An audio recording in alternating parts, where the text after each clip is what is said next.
Merci de toujours nous préférer pour vous informer. Bonsoir, bienvenue tout de suite. Le sommaire. La Cour d'appel de Cotonou a condamné ce mardi 18 février 2020 l'ancien Premier ministre Lionel Zinsou à 4 ans d'inéligibilité, 6 mois d'emprisonnement avec sursis et à une amende de 5 millions de francs CFA dans le dossier de faux et de dépassement de fonds de campagne électorale. Plus de détails dans ce journal. Une conférence de presse a été animée ce mardi 18 février 2020 pour la conférence épiscopale du Bénin à son siège dans le cadre de la célébration du 30e anniversaire de la conférence des forces vives de la nation du Bénin. La célébration du 30e anniversaire de la conférence nationale coïncide avec le début du Carême catholique 2020. Vous suivrez dans cette édition le directeur de la communication de la conférence épiscopale qui donne les détails de cette célébration. La Super Ligue de basket, le championnat national du Bénin de première division senior, a connu ce week-end sa deuxième journée. L'association sportive du port autonome de Cotonou ASPAC a facilement pris le dessus sur Aspal 94-30 chez les dames.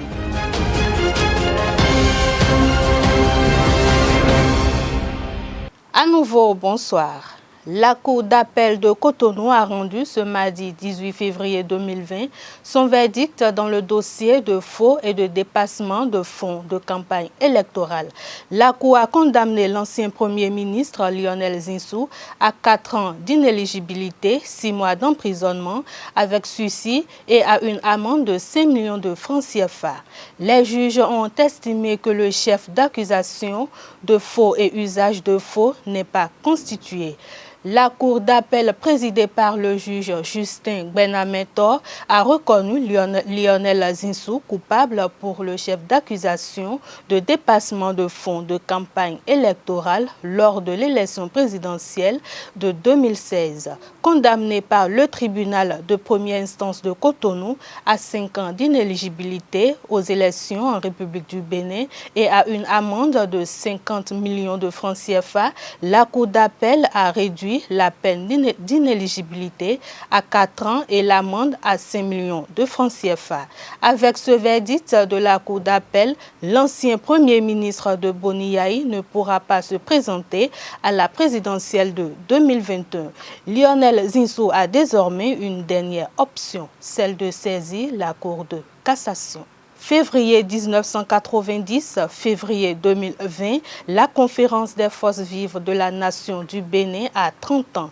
La conférence épiscopale du Bénin compte la célébrer de fort belle manière pendant une année entière à travers plusieurs activités. L'annonce a été faite ce 18 février au cours d'une conférence de presse animée par la conférence épiscopale du Bénin à son siège. La célébration du 30e anniversaire de la conférence nationale coïncide avec le début du Carême catholique 2020, une occasion d'insister sur la foi chrétienne pour inviter les Béninois à se réconcilier avec Dieu et avec leurs frères. Le directeur de la communication de la conférence épiscopale a décliné cette pensée au micro de Carles Kitome. Les évêques du Bénin, cette année, ont adressé un message aux fidèles. Le message est intitulé « Laissez-vous réconcilier avec Dieu ». Laissez-vous réconcilier avec Dieu. Comme vous le voyez, le titre est tiré de la lettre de Saint Paul apôtre aux Corinthiens. 2 Corinthiens, chapitre 5, verset 20. Laissez-vous réconcilier avec Dieu. Les destinataires de ce message, puisque c'est un message qu'il s'agit, sont naturellement indiqués au début du message. Ils sont les fils et les filles bien-aimés de Dieu, chers frères et sœurs en Christ, hommes et femmes de bonne volonté. Pour ce qui est de son contenu, le message, qui est très bref, revient sur les fondamentaux du temps de carême. En effet, le carême est un temps de grâce, un temps de conversion, de renouvellement intérieur, où le chrétien est invité à mieux écouter la parole de Dieu qui doit être posée au centre même de sa vie. Le message insiste beaucoup sur cela, à la suite du pape François qui a écrit une lettre pour demander que la parole de Dieu soit mieux valorisée dans l'Église. Je cite le numéro 10 du document qui dit « Aimons davantage la parole de Dieu. Nourrissons-nous d'elle. Lisons-la. Laissons-nous éclairer, guider par elle dans nos décisions, dans nos choix, dans nos options, dans la vie sociale et politique. » Ça, c'est le numéro 10. En effet, Dieu veut parler personnellement à chaque chrétien, à chaque chrétienne dans sa situation existentielle concrète. En accueillant la parole de Dieu et en lui demeurant fidèle, le chrétien devient réellement disciple du Christ. Dès lors, il est invité à laisser cette parole divine transformer sa pensée, ses paroles et ses actions au cœur même de la cité. Éclairés par la parole de Dieu, les fidèles catholiques, les chrétiens en général, sont invités à s'impliquer dans la vie de la cité. Les fidèles sont aussi conviés à la pratique des 3 exercices spirituels classiques du temps de carême, à savoir la prière, le jeûne et l'aumône. Tous ces efforts les aideront à se réconcilier avec Dieu, à rétablir la communion avec Dieu, à faire la paix avec Dieu, car nul homme ne peut être heureux s'il n'est en paix avec son Créateur. Et se réconciliant avec Dieu, l'homme aura les ressources nécessaires pour se réconcilier avec son frère. Pour avoir enlevé une domestique mineure âgée de 13 ans, une conseillère locale séjourne depuis ce lundi 17 février 2020 à la prison civile de Parakou. L'enlèvement de la domestique remonte au vendredi 7 février 2020 dans le 2e arrondissement de Parakou. D'après le lieutenant de police Charles Kendo Dehun, reporté par Frisson Radio, la domestique enlevée est une vendeuse de sucettes qui avait pour cliente l'élu local. Cette dernière avait l'habitude d'acheter beaucoup de sucettes auprès d'elle. Après avoir enlevé et caché la domestique sous sa douche, tout en la menaçant au moyen d'un couteau, l'élu local est allé la confier à une autre connaissance et elle qui avait besoin de domestiques. Selon le lieutenant de police, les investigations ont permis de retrouver la domestique au quartier Gouné du 1er arrondissement de Parakou. Au cours de son interrogatoire, l'élu local est passé aux aveux selon le lieutenant Charles Kendo Dehun. Présentée ce lundi 17 février 2020 au procureur de la République, elle a été conduite à la prison civile de Parakou en attendant son procès prévu pour le 27 février 2020. Depuis plusieurs années, les restaurants à ciel ouvert sont installés et improvisés un peu partout au Bénin. Loin de déplaire aux Béninois du fait de l'accessibilité facile et pas coûteuse à la nourriture, certains d'entre eux posent cependant la problématique de l'hygiène qui entoure ces restaurants à ciel ouvert et les repas qui y sont servis.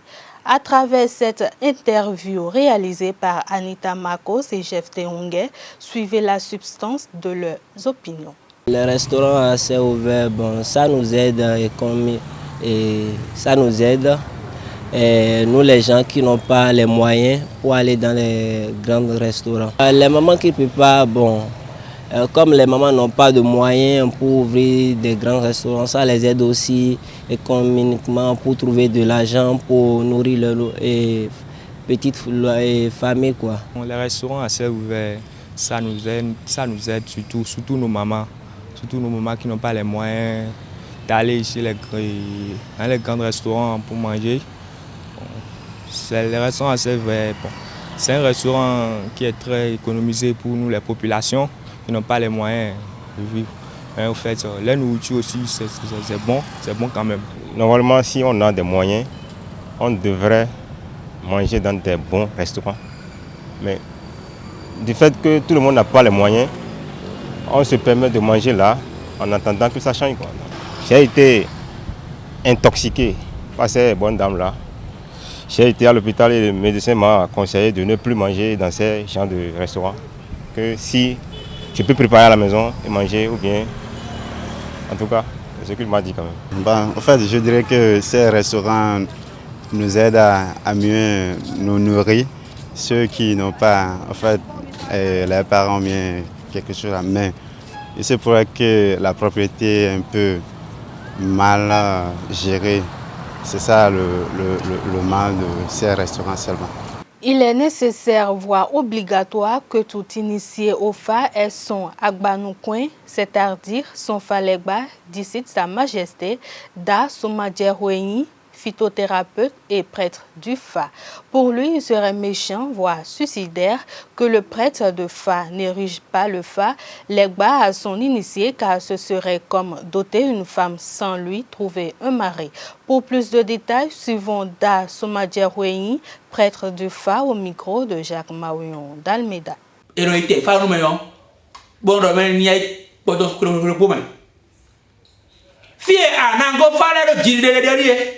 Bébé fa vous entend mado jenu mado atafi nous fions les bateaux en dos p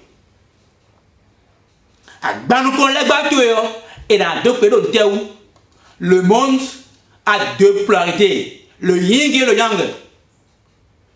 La polarité plus et la polarité moins au fa y en nous mais moi bon, quand il fait bon, les bagarres, le masculin n'est pas là, il n'y aura pas l'équilibre. Mais il fait le bon pour bon, les bagarres, tant les royaux, ou soit nous y est, ou quoi, le problème, la blonde y est, à check bagarre. Donc, quoi, on peut y avoir, beaucoup de cas, n'a doué. Et il y a une bande, nous pédé. Ah ben, il y a le mec, ben, il est tout le monde et on se met système bio et on se met là il est facile faire le mot ya bon on va nous bi ni te fa ni fa tu on do yi ya do il paye so bu fo et à te fa les gbe yo zantenton et ouais mais la télé ba ko fon ça attend fin nous a été ronu beaucoup de nous va nous te là li les batteurs bi bon oui les bandes a tité au fateur kodo les batteurs ko voilà tu te mets tes femmes il faut d'abord jam a mon fa de côté bela lo su boé sunwe so ato ko lo ko kwa jo wala bo les batteurs yo et tu dois à ça quoi il b après on noir de calendrier assis bon bah souvent un sur deux coins après faire b les bas et les bas y a envie de nous vous c'est deux choses différentes les bas vous bon ange gardien tout et ouais potable à l'air nous après des béo à fond 71 ouais à lit à foyer na bolo meji ni ko de mo no fi ko gbe ni ya wo honte mais go mi ko yo mamba me ko ri he me to mi wa we ni wa bun nde bia ko yo les bateaux avec besoin terre boyi no gbo me yo e la he no te ka amo me yo pero ha ma wo ado chance ta me ngo to micro be e be nde ka mi de te dinya na aja mo ya nde healthy ange de wa go bio gbe cho ton rien no ti bo e fi on de bo la ka ba se bo ko nu ra mo e mais a pla fa de gbe bo fa lo fi ne po won ado nde amawe a. À présent, la page sport pour mettre un terme à cette édition. La Super Ligue de basket, le championnat national du Bénin de première division senior, a connu ce week-end sa deuxième journée. L'association sportive du port autonome de Cotonou, ASPAC, a facilement pris le dessus sur Aspal 94-30 chez les dames. Suivez les impressions de Marlène Somakou, capitaine des portuaires, et son homologue d'Aspal, Ilmat Amouda. Il faut reconnaître que c'est des filles qui sont un peu plus jeunes que nous, mais côté expérience, ne nous leurrons pas, nous avons quelque chose de plus qu'elles aussi. Donc je pense que c'est ça qui a donné. On a essayé de mettre ça en pratique et voilà, c'est ce qui a donné ce score que vous voyez. L'objectif est clair, nous on veut être championne parce que c'est une vedette qui nous a été arrachée. Donc nous sommes venus pour la récupérer. Donc on va rien laisser tomber. On va profiter de toutes les failles. D'abord, je remercie le courage de mes coéquipiers parce que pratiquement nous sommes la plus jeune équipe de la Super League. Et Aspac, on sait que c'est une équipe qui a beaucoup d'expérience. Elles ont été plusieurs fois championnes. Notre objectif, en fait, en participant à ce championnat, c'est d'être dans la Super League, de continuer par rester dans la première division. On savait que ça n'allait pas être un match facile, mais on ne voulait pas trop... Enfin, on n'a pas mis la barre basse non plus. Donc, on a essayé au maximum d'éviter un score à 3 chiffres. On a fini, elles ont gagné, mais ça nous a permis de savoir sur quoi travailler encore, parce qu'on est jeune. Et quand on est jeune, il faut des matchs de taille pour grandir. Si le club portuaire n'a pas forcé avant d'arriver à bout des jeunes paraquoises, il a tremblé face aux hommes de l'équipe paraquoise avant de l'emporter 114-66. Brice Rounon, coach adjoint d'Aspac, et Jean Mpo, coach d'Aspal, débriefent le match. À la mi-temps ou au troisième quart-temps, pendant qu'on était dans une grosse difficulté, c'est quoi? On n'a rien inventé. On a juste rappelé les principes, ce qu'on a toujours travaillé à l'entraînement.